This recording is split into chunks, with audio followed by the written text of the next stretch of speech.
অনেক কাল আগের কথা। পৃথিবীতে তখন বড় বড় সাম্রাজ্য ছিল এবং বাদশাহরা তাদের প্রজাদের শাসন করতেন। সেই সময় এক দূরবর্তী পাহাড়ি এলাকায় নূরপুর নামের এক ছোট্ট গ্রাম ছিল। এই গ্রামের বেশিরভাগ মানুষ কৃষিকাজ ও দিনমজুরি করে জীবিকা নির্বাহ করত। এই গ্রামেরই একটা কাঁচা বাড়িতে সালিম নামের এক গরিব যুবক থাকত। সালিম অত্যন্ত গরিব হলেও তার মন ছিল খুব পরিষ্কার এবং তার নিয়ত ছিল খুব ভালো। তার বাবার মৃত্যু বেশ কয়েক বছর আগেই হয়েছিল এবং সে তার বৃদ্ধা মায়ের সাথে থাকত। সালিম প্রতিদিন খুব ভোরে উঠত, জঙ্গলে গিয়ে কাঠ কাটত এবং শহরের বাজারে তা বিক্রি করে মায়ের মুখে খাবার তুলে দিত। প্রায় সারাদিন কঠোর পরিশ্রম করার পরও সে খুব সামান্যই টাকা পেত, কিন্তু সালিম কখনোই কোনো অভিযোগ করত না। সে সব সময় তার মাকে বলতো, মা, মানুষের নিজের ভাগ্যের উপর সন্তুষ্ট থাকা উচিত, কারণ আল্লাহ তাআলা প্রতীকী বান্দার জন্যই সবচেয়ে ভালো সিদ্ধান্ত নেন। একদিন সালিম যখন জঙ্গলের দিকে যাচ্ছিল, তখন সে দেখল রাস্তার পাশে এক বৃদ্ধ ফকির বসে আছেন এবং তাকে ভীষণ তৃষ্ণার্ত মনে হচ্ছে। সালিমের নিজের পান করার জন্য শুধু একটা ছোট পানির মশক ছিল, কিন্তু সে কোনো কিছু না ভেবেই সেই পানি ফকিরকে দিয়ে দিল। ফকির পানি পান করলেন এবং সালিমের দিকে গভীরভাবে তাকিয়ে বললেন, হে যুবক, তোমার নিজের প্রয়োজন থাকা সত্ত্বেও তুমি আমাকে সাহায্য করেছ। মনে রেখো, একদিন তোমার এই নেক কাজই তোমার ভাগ্য বদলে দেবে। সালিম হেসে বলল, বাবাজি, আমি তো শুধু মানবতার খাতিরে আপনাকে সাহায্য করেছি। এই কথা বলে সে এগিয়ে গেল। সালিমের তখন ধারণাই ছিল না যে ওই ফকিরের কথা তার জীবনে এক অদ্ভুত মোড় নিয়ে আসতে চলেছে। কিছুদিন পর বাদশাহের শরীর খুব খারাপ হয়ে গেল। সারা দেশের হাকিম ও বদ্যিদের দরবারে ডাকা হলো, কিন্তু কেউই বাদশাহের চিকিৎসা করতে পারল না। বাদশাহের কোনো সন্তানও ছিল না, তাই দরবারের উজিররা এই ভেবে চিন্তিত ছিলেন যে বাদশাহ মারা গেলে রাজ্যে বিশৃঙ্খলা ছড়িয়ে পড়বে। এক রাতে বাদশাহ এক অদ্ভুত স্বপ্ন দেখলেন। স্বপ্নে এক নুরানি অর্থাৎ আলোকিত বৃদ্ধ তার সামনে এসে বললেন, হে বাদশাহ, তোমার এই রোগের চিকিৎসা কোনো চিকিৎসকের কাছে নেই, বরং একজন নেক দিল মানুষের কাছে আছে। সেই ব্যক্তি ধনী বা ক্ষমতাবান নয়, বরং এক গরিব যুবক যে জঙ্গল থেকে কাঠ কেটে তার মায়ের ভরণ পোষণ করে।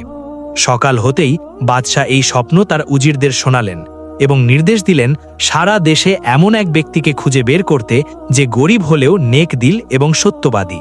বেশ কয়েকদিন ধরে সৈন্য ও দরবারীরা সারা দেশে খুঁজতে লাগল, কিন্তু তারা এমন কাউকে পেল না। ওদিকে সেলিম তার স্বাভাবিক জীবনযাপন করছিল। একদিন সে জঙ্গল থেকে কাঠ কেটে ফিরছিল। হঠাৎ সে রাস্তায় একটি আহত ঘোড়া দেখল, যার পাশে এক সম্ভ্রান্ত যুবক অজ্ঞান হয়ে পড়েছিল। সেলিম সাথে সাথে তার কাছে গেল এবং তাকে তুলে পানি পান করালো। কিছুক্ষণ পর সেই যুবকটির জ্ঞান ফিরল।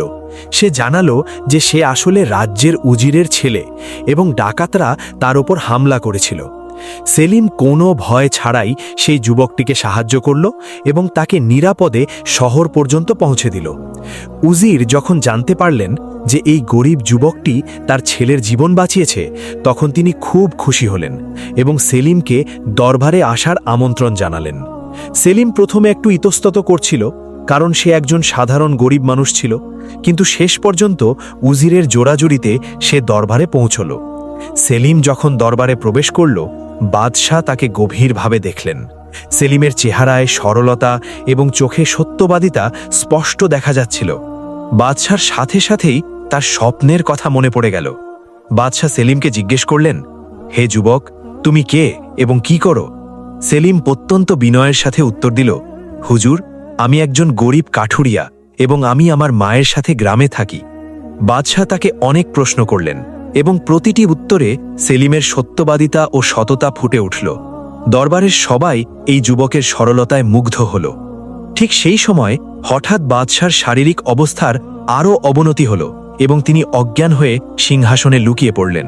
দরবারীরা ঘাবড়ে গেল, কিন্তু সেলিম এগিয়ে গেল এবং বাদশার হাত ধরে আস্তে করে বলল, হুজুর, আপনি চিন্তা করবেন না, আল্লাহর উপর ভরসা রাখুন।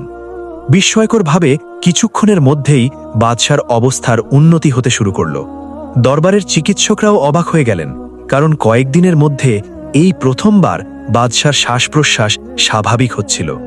বাদশাহ চোখ খুললেন এবং সেলিমের দিকে তাকিয়ে বললেন, হে যুবক, আমার বিশ্বাস তুমি সেই ব্যক্তি যার কথা আমাকে স্বপ্নে বলা হয়েছিল। তোমার সততা এবং সত্যবাদিতাই আমার জীবন বাঁচিয়েছে। দরবারে উপস্থিত সবাই এই দৃশ্য দেখে অবাক হয়েছিল, কারণ একজন গরিব কাঠুরিয়া হঠাৎ করে এই বাদশার সবচেয়ে কাছে দাঁড়িয়েছিল। কিন্তু কারোরই এই ধারণা ছিল না যে ভাগ্যের চাকা এখন এমনভাবে ঘুরতে চলেছে যা এই গরিব যুবকের জীবন চিরদিনের জন্য বদলে দেবে। বাদশাহ কিছুক্ষণ বিশ্রাম নেওয়ার পর উজিরে আজমকে নিজের কাছে ডাকলেন এবং নিচু স্বরে বললেন, এই যুবকটিকে যেন প্রাসাদেই থাকার ব্যবস্থা করা হয়, কারণ আমার মনে হচ্ছে যে তার উপস্থিতিতে আমার অবস্থা ভালো হচ্ছে। উজির সাথে সাথে নির্দেশ দিলেন যেন প্রাসাদের ভেতরে সেলিমের জন্য একটি ঘর প্রস্তুত করা হয়। সেলিম এসব দেখে অবাক হচ্ছিল, কারণ সে কখনো স্বপ্নেও ভাবেনি যে সে একদিন রাজপ্রাসাদে থাকবে। রাতে সেলিম আল্লাহর শুকরিয়া আদায় করল এবং তার মাকে স্মরণ করে মনে মনে দোয়া করল যেন আল্লাহ তাকে অহংকার থেকে রক্ষা করেন। পরের কয়েকদিনে এক অদ্ভুত ঘটনা ঘটতে লাগল। সেলিম যখনই বাদশার কাছাকাছি থাকত, বাদশার অবস্থা ভালো হতে শুরু করত, আর সেলিম দূরে গেলেই রোগ বেড়ে যেত। চিকিৎসক ও দরবারিরাও এই বিষয়টি লক্ষ্য করলেন।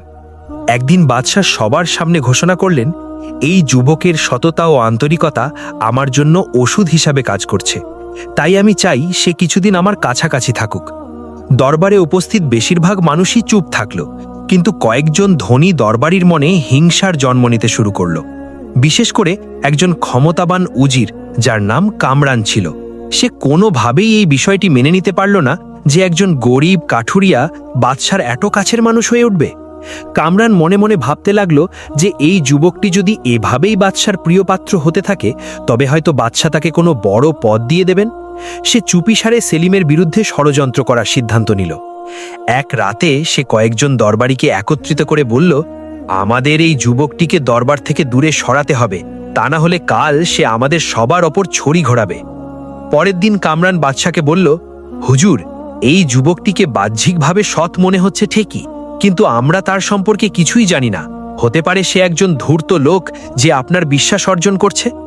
ভালো হবে যদি তাকে কোনো পরীক্ষার মধ্যে দিয়ে নিয়ে যাওয়া হয়, যাতে তার আসল রূপ সামনে আসতে পারে। বাদশাহ একজন জ্ঞানী শাসক ছিলেন। তিনি ভাবলেন যে পরীক্ষার মাধ্যমেই কারোর সত্যতা প্রকাশ পায়।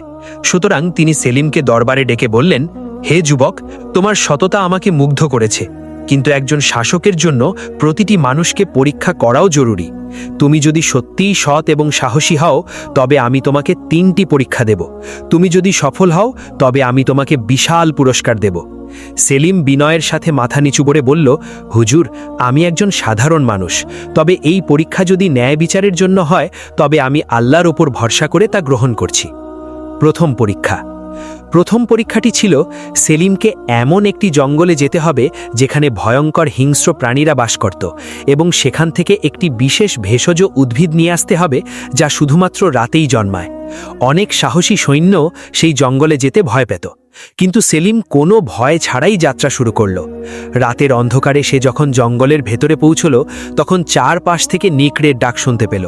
সেলিমের মনে ভয় তো এলোই, কিন্তু সে আল্লাহর নাম নিল এবং এগিয়ে যেতে থাকল। কিছুক্ষণ পর সে সেই ভেষজ উদ্ভিদটি দেখতে পেল, যা হালকা চাঁদের আলোয় চকচক করছিল। সে ওটা ভাঙতেই একটি বড় নেকড়ে তার সামনে এসে দাঁড়ালো। সেলিম না পালিয়ে আস্তে করে মাটিতে এক টুকরো মাংস রাখল, যা সে পথের জন্য সাথে করে এনেছিল। নেকড়ে সেদিকে মনোযোগ দিল এবং সেলিম সুযোগ বুঝে সেখান থেকে বেরিয়ে এলো। সকাল হতেই সে সেই ভেষজ উদ্ভিদটি নিয়ে দরবারে পৌঁছল। সব দরবারিরা অবাক হয়ে গেল যে একজন গরিব যুবক এমন কাজ করে এসেছে যা সৈন্যরাও করতে পারেনি। বাদশাহ হেসে বললেন, তুমি সফলভাবে প্রথম পরীক্ষায় উত্তীর্ণ হয়েছ। দ্বিতীয় পরীক্ষাটি এর চেয়েও কঠিন ছিল। বাদশাহ বললেন যে শহরে দুজন লোক একটি সম্পদের ভাণ্ডার নিয়ে ঝগড়া করছে এবং দুজনেই নিজেকে এর আসল মালিক বলে দাবি করছে। তোমাকে সিদ্ধান্ত নিতে হবে যে এদের মধ্যে আসল মালিক কে। সেলিমকে আদালতে নিয়ে যাওয়া হলো। সে দুজন মানুষের কথাই মনোযোগ দিয়ে শুনল। তারপর সম্পদের সিন্দুকটি সামনে রেখে বলল যে এই সিন্দুক খোলা হোক। সিন্দুক খোলা হলে দেখা গেল এর ভেতরে সোনার মুদ্রা রয়েছে। সেলিম দুজন লোককে বলল যে তোমাদের প্রত্যেকে একটি করে মুদ্রা হাতে নিয়ে বলো যে এটি কোথা থেকে এসেছে। একজন লোক তাড়াতাড়ি উত্তর দিল, আর অপরজন কিছুক্ষণ ভেবে তারপর কথা বলল। সেলিম সাথে সাথে বলল যে আসল মালিক এই দ্বিতীয় ব্যক্তিটি। কারণ যে ব্যক্তি নিজের কষ্টের উপার্জনকে চেনে সে ভেবেচিন্তে উত্তর দেয়, আর মিথ্যাবাদী ব্যক্তি তাড়াহুড়ো করে কথা বলে। তদন্ত করে জানা গেল যে সেলিমের সিদ্ধান্ত একদম সঠিক ছিল। বাদশাহ এবং দরবারীরা তার বুদ্ধিমত্তায় অবাক হয়ে গেলেন। তৃতীয় পরীক্ষা। এবার তৃতীয় এবং শেষ পরীক্ষা বাকি ছিল। বাদশাহ বললেন যে এই পরীক্ষার সম্পর্ক তোমার নীলতের বা উদ্দেশ্যের সাথে। কাল সকালে তোমাকে রাজকীয় কোষাগারের কক্ষে একা ছেড়ে দেওয়া হবে, যেখানে অগণিত সোনা আর রত্ন থাকবে। তুমি যদি সততা দেখাতে পারো তবে তুমি সফল হবে। পরের দিন সেলিমকে কোষাগারের কক্ষে বন্ধ করে দেওয়া হলো। চারদিকে সোনার স্তূপ আর দামি হিরে জ্বলজ্বল করছিল। একজন গরিব মানুষের জন্য এগুলো খুব বড় লোভের বিষয় ছিল। কিন্তু সেলিম নিজেকে বলল যে আমি যদি লোভ করি তবে আমি আমার মায়ের দেওয়া শিক্ষা হারিয়ে ফেলব। সে সারাদিন চুপচাপ এক কোণে বসে রইল এবং কোনো কিছুতেই হাত দিল না। সন্ধ্যায় যখন দরজা খোলা হলো তখন দরবারীরা অবাক হয়ে দেখল যে সেলিম একটি মুদ্রাও নেয়নি। বাদশাহ খুব খুশি হলেন এবং ঘোষণা করলেন যে এই যুবকটি শুধু সাহসী আর বুদ্ধিমানই নয়, বরং সে অত্যন্ত সৎ। ঠিক সেই মুহূর্তে হঠাৎ এক রাজকীয় বার্তাবাহক প্রাসাদে প্রবেশ করল এবং খবর দিল যে সীমান্ত এলাকার লোকেরা বিদ্রোহ শুরু করেছে, কারণ সেখানকার গভর্নর অত্যাচার ও অবিচার শুরু করে দিয়েছেন। বাদশার অসুস্থতা তখনও পুরোপুরি শেষ হয়নি, তাই তিনি নিজে সেখানে যেতে পারছিলেন না। দরবারে নীরবতা নেমে এলো, কারণ কেউই এই কঠিন দায়িত্ব নিতে প্রস্তুত ছিল না। তখন বাদশাহ সেলিমের দিকে তাকালেন এবং বললেন, হে যুবক, তুমি তোমার সততা, বুদ্ধি এবং বিশ্বস্ততা দিয়ে সবাইকে মুগ্ধ করেছ। আমি চাই তুমি ওই এলাকায় গিয়ে মানুষের সমস্যাগুলোর সমাধান করো। সেলিম অবাক হয়ে গেল, কারণ একজন গরিব কাঠুরিয়া এখন সাম্রাজ্যের একটি গুরুত্বপূর্ণ সমস্যার সমাধান করতে যাচ্ছে। কিন্তু সে অত্যন্ত বিনয়ের সাথে বলল, যদি এই কাজ ন্যায় বিচারের জন্য হয় তবে আমি এটি গ্রহণ করছি। সেলিম যখন ওই এলাকায় পৌঁছালো সে দেখল যে মানুষ সত্যিই অত্যাচারে অতিষ্ঠ হয়ে উঠেছে। সে গভর্নরকে বরখাস্ত করল এবং মানুষের মাঝে ন্যায় বিচার প্রতিষ্ঠা করল। মাত্র কয়েকদিনের মধ্যেই পরিস্থিতির উন্নতি হল এবং লোকেরা আনন্দে বাদশার প্রতি আনুগত্য ঘোষণা করল। সেলিম যখন প্রাসাদে ফিরে এলো পুরো দরবার তাকে স্বাগত জানালো। বাদশাহ উঠে দাঁড়িয়ে বললেন, হে সেলিম, তুমি প্রমাণ করেছ যে প্রকৃত মহত্ব ধন সম্পদ বা বংশে নয় বরং চরিত্রেই থাকে। তারপর বাদশাহ সবার সামনে ঘোষণা করলেন, যেহেতু আমার কোনো সন্তান নেই এবং আমি এই যুবকের মধ্যে একজন সত্যিকারের শাসককে দেখতে পেয়েছি, তাই আজ থেকে আমি সেলিমকে আমার উত্তরাধিকারী নিযুক্ত করছি। দরবারে এক মুহূর্তের জন্য নীরবতা নেমে এলো এবং তারপর সব দিকে বিস্ময়ের ফিসফিসানি প্রতিধ্বনিত হতে লাগল। একজন গরিব কাঠুরিয়া এখন ভবিষ্যতের বাদশাহ হতে চলেছে। কিছুদিন পর যখন বৃদ্ধ বাদশার মৃত্যু হল, সেলিম সিংহাসনে বসল এবং সে কথা দিল যে সে সব সময় ন্যায় বিচার এবং দয়ার সাথে শাসন করবে। সে সবার আগে নিজের গ্রাম নূরপুরকে উন্নত করল, গরিবদের জন্য কোষাগারের দরজা খুলে দিল এবং অত্যাচার চিরতরে শেষ করার প্রতিজ্ঞা করল। এভাবেই সেই গরিব যুবক, যাকে মানুষ একসময় সামান্য কাঠুরিয়া মনে করত, নিজের সততা, ধৈর্য এবং সত্যবাদিতার কারণে একজন মহান বাদশাহে পরিণত হল। প্রিয় বন্ধুরা, এই গল্পটি আমাদের এই শিক্ষা দেয় যে মানুষের আসল শক্তি তার সম্পদ বা ক্ষমতায় নয়, বরং তার চরিত্র এবং নিয়তের মধ্যে থাকে। মানুষ যদি সত্যবাদী, সৎ এবং ধৈর্যশীল হয় তবে একদিন ভাগ্য তার পায়ে এসে লুটিয়ে পড়ে। আপনাদের যদি এরকম সাধারণ গল্পগুলো পছন্দ হয় তাহলে আমাদের চ্যানেল নেকির পথ অবশ্যই সাবস্ক্রাইব করবেন এবং কমেন্টে আপনাদের মতামত জানাবেন।